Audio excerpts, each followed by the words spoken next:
నేనే కాదు, ప్రపంచంలో ఏ కొడుకు తన తల్లిదండ్రులకు నా పెళ్ళాం చెప్పినట్టు వినండి అని ఎవ్వరు చెప్పలేరు హసీన. A few moments later.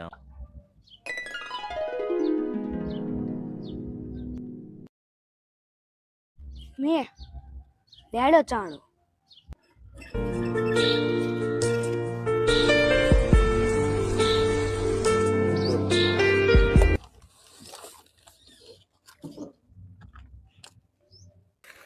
కొత్త బట్టలు మాత్రలు.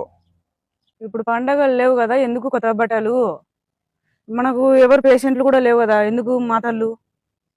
బట్టలు మనకు కాదులే, రేపు మా అమ్మ మా నాయన వచ్చారా, వాళ్ళ కోసం బట్టలు మా అమ్మ ఫోన్ చేసి మాత్రలు తెచ్చిపెట్టమని తెచ్చిపెట్టాలే అంతే. ఎప్పుడు రేపు వస్తున్నారా? రేపు వచ్చారంట. మా నాయనకు గంట గంటకు కాఫీ తాగే అలవాటు ఉంది. గంట గంట కాఫీ చేసి టయానికి బీపీ మాత్రలే.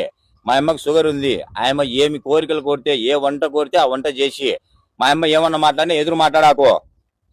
మీ వాళ్ళ దగ్గర ఎట్టుండాలో నాకు చెప్తున్నారు, బాగుంది. మీ వాళ్ళు నా దగ్గర ఎట్టుండాలో మీరు కూడా చెప్పాలి కదా. అంటే కూరలు ఎంత బాగా చేసినా మీ అమ్మ పేర్లు పెడతాది.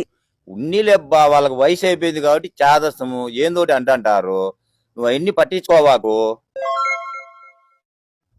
నేనే కాదు, ప్రపంచంలో ఏ కొడుకు తన తల్లిదండ్రులకు నా పెళ్ళాం చెప్పినట్టు వినండి అని ఎవ్వరు చెప్పలేరు హసీన. ఏమి ఎందుకు చెప్పలేరు? ఎందుకు చెప్పలేనంటే, నా పెళ్ళాం చెప్పినట్టు మీరు విని ఉండండి అన్నాననుకో, వీడు పెళ్ళైనాక పెళ్ళాం మాటలు వింటాడు, పెళ్ళాం చెప్పినట్టు వింటాడు, పెళ్ళాం చేతిలో కీలు బొమ్మ అయినాడని నన్ను అనుకోరు, నిన్ను అనుకుంటారు కట్టేసుకుంది మొగుణ్ణి అని. మా అక్కకు మా చెల్లెలకు ఫోన్ చేసి, మీ అన్న పెళ్ళాం చెప్పినట్టే వింటాడు, మా మాట వినడం లేదని వాళ్ళకి చెప్తారు. వాళ్ళు ఓరుకుంటారా? మా బంధువులందరికీ చెప్తారు. అప్పుడు నిన్నేం చేస్తారు, బంధువులందరూ నిన్ను సులకం చేస్తారు. అంతెందుకు హసీనా, రేపొద్దున మన పిల్లలకు పెళ్లిళ్ళు చేసి వాళ్ళకు పెళ్ళాలు వచ్చినాక మా పిల్లల మాట మీరు వినండి అంటే మనం వింటామా? జనరేషన్ గ్యాప్ అది తగ్గించలేము. ఇది తరతరాలుగా వచ్చండి, అది మనం మార్చాలంటే మార్చలేము. నేను నీకైతే చెప్పుకోగలను, వాళ్ళకు చెప్పుకోలేను. ఎందుకంటే కన్న తల్లిదండ్రులు కాబట్టి వాళ్ళని నేను గిట్టకి